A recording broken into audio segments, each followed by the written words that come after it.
Morning student, today we will start with the chapter fair play, जहाँ पर already first and second part हम discuss कर चुके थे. Today we will start with part second.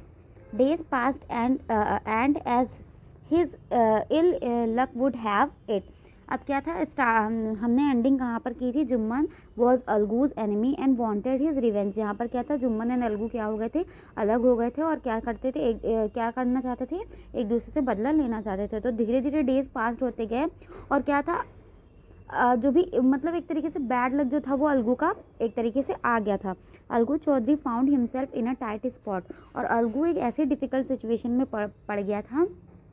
One of his fine pair of bullocks died. और क्या थे, उसके जो एक अच्छे खासे क्या थे बुलक के पेयर थे या बैलों का जो भी उनका जोड़ा था वो क्या हुआ था, मर गया था. And he sold the other to Samjhu Sahu. और उसने क्या है, उनको समझू साहू को सेंड कर दिया था. अब ये समझू Sahu a car driver of the village. समझू साहू कौन है, कार ड्राइवर है, मतलब एक बैलगाड़ी चलाता है उसी गांव में. The understanding was that Sahu would pay the price of bullock in a month's time. और क्या था, ये अंडरस्टैंडिंग उन दोनों के बीच में हुई थी कि साहू क्या करेगा, एक महीने के अंदर उनको पेमेंट कर देगा जो भी बुलक उसने अलगू चौधरी से खरीदी हैं. It is so happen that the bullock died with in a month. और ये कब हुआ, उसी एक महीने के अंदर हो गया जब समझू साहू ने पेमेंट भी नहीं की थी. और क्या था, वो बुलक जो थे वो उसी मंथ में मर गए थे. Several months after the bullocks death. और क्या है, कुछ महीने बाद ही बुलक्स की डेथ हो गई थी. Algu remind Sahu of the money he had not yet paid. और अलगू ने क्या किया, उसको रिमाइंड करवाया उस पैसों के लिए जो उसने अभी तक पे नहीं किया था. Sahu got very honoured. और साहू क्या हुआ, बहुत ज़्यादा गुस्सा हो गया. I can't pay you a penny for the rich beast you sold me. मतलब मैं तुम्हें एक पैसा भी नहीं दूंगा जो भी तुमने मुझे मरे हुए बैलों के जोड़े दिए थे उसके लिए. He brought us nothing but ruin. उसने मुझे दिया तो कुछ नहीं लेकिन मेरा सब कुछ नष्ट कर दिया.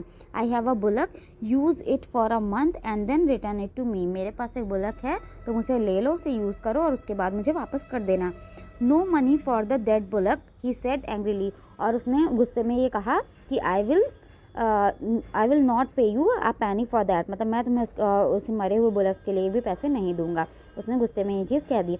Algu decided to refer the case to panchayat. और अलगू ने डिसाइड किया कि वो इस केस को पंचायत तक लेके जाएगा. For a second time in a few months. ये कुछ महीनों में दूसरी बार था. Preparation for holding the panchayat. और क्या हुआ, पंचायत लगाने की मतलब प्रिपरेशन स्टार्ट हुई. Were made and both the parties started meeting people seeking for their support. और दोनों पार्टी क्या है, लोगों से मिलना जुलना स्टार्ट कर देती है फॉर देयर सपोर्ट.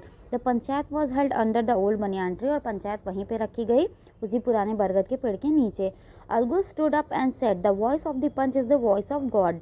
मतलब अलगू खड़ा हुआ और उसने कहा कि वॉइस जो भी पंचायत की जो भी आवाज़ है वो मेरे लिए भगवान की आवाज़ है. Let Sahu nominated the head panch, I will abide by her decision. अब क्या है, समझू साहू अपने लिए जो भी पर्सन है वो हेड पंच को नॉमिनेट कर सकता है, मैं उसके डिसीजन को एक्सेप्ट करूँगा. Sahu saw his chance and proposed the name of Jumman. और शाहू ने देखा कि उसका चांस अच्छा है तो उसने क्या किया, जुम्मन का नाम रेफ़र किया for head panch. Algu's heart sank and turn pale but what could he do. और अलगू का जो दिल है वो बहुत ज़्यादा डूब गया था क्योंकि अब वो कुछ नहीं कर सकता था. The moment Jumman become head panch he realise his responsibility as जज and the dignity of his office. अब क्या है, जब जुम्मन को हेड पंच की जगह पे खड़ा किया गया, then he is realise his responsibility कि जिस पद पे मैं हूँ वहाँ पे मुझे एक फेयर और जस्टिस भरा डिसीजन लेना है. Could he seated in the high place have his revenge now. मतलब क्या इस बड़ी जगह पर बैठ के मुझे मेरा रिवेंज लेना चाहिए. He thought and thought. और वो क्या है, सोचता रहा. No, he must not allow his personal feeling to come in the way of speaking the truth. अब क्या है, वो ये यहाँ पे ये सोचता है कि नहीं, मुझे अपनी पर्सनल फीलिंग्स को यहाँ पे नहीं लाना चाहिए जहाँ पे मुझे डिसीजन लेना है. वे of speaking the truth and doing justice. अब वो क्या सोच रहा है कि मैं क्या करूँगा, एक फेयर डिसीजन लूँगा जो कि क्या है, जो लोगों को जस्टिस देगा. यहाँ पे मैं मेरे रिवेंज के बारे में नहीं सोचूंगा. Both Algu and Sahu stated their cases. और क्या है, अलगू और साहू ने दोनों ने क्या किया, अपने अपने के जो भी दलीलें थी वो देना स्टार्ट की. They were cross examine and the case was considered deeply. और क्या हुआ, उन लोगों को क्रॉस एग्जामिन किया गया, उसके बाद केस को डीपली स्टडी किया गया.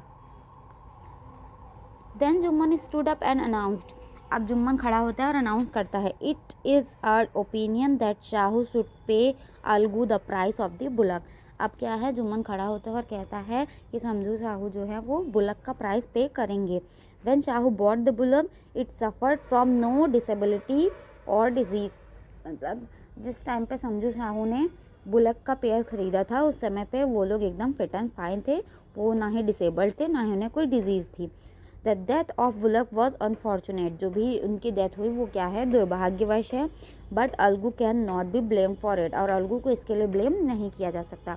Algu could not contain his feeling, और अलगू क्या है अपनी फीलिंग को एक तरीके से कंट्रोल नहीं कर पा रहा था। He stood up and said loudly over and over again, victory to the panchayat, this is justice, God lives in the voice of the punch.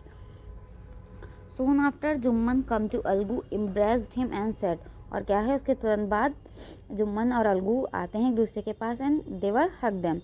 Since the last panchayat I had become your enemy, मतलब पिछली पंचायत में हम दोनों दोस्त हो गए थे. Today I realized what it mean to be a punch. मतलब जुम्मन कहता है कि today I will realise that एक पंच होने का मतलब क्या होता है. A panch has no friend nor enemy, एक पंच का कोई भी दोस्त नहीं होता और कोई भी दुश्मन नहीं होता. ही नोज ओनली जस्टिस, वह सिर्फ न्याय जानता है. Let no one derivate from the path of the justice, truth for friendship और एनिमिटी. लोगों को क्या है, जो भी ट्रूथ का पास है, जस्टिस का भी पाथ होता है, उसको अलग नहीं करना चाहिए फ्रेंडशिप और एनिमिटी के चक्कर में. Algu embrace his friend and wept, और अलगू क्या हुआ, उसके गले लगा और रोने लगा. And his tears washed away all the dirt and misunderstanding between them, और उसके आंसुओं में वो सारी मिसअंडरस्टैंडिंग और जो भी गलत चीज़ें थी वो सब धुल गई. तो today we will finish this chapter. To do the given question in your copy.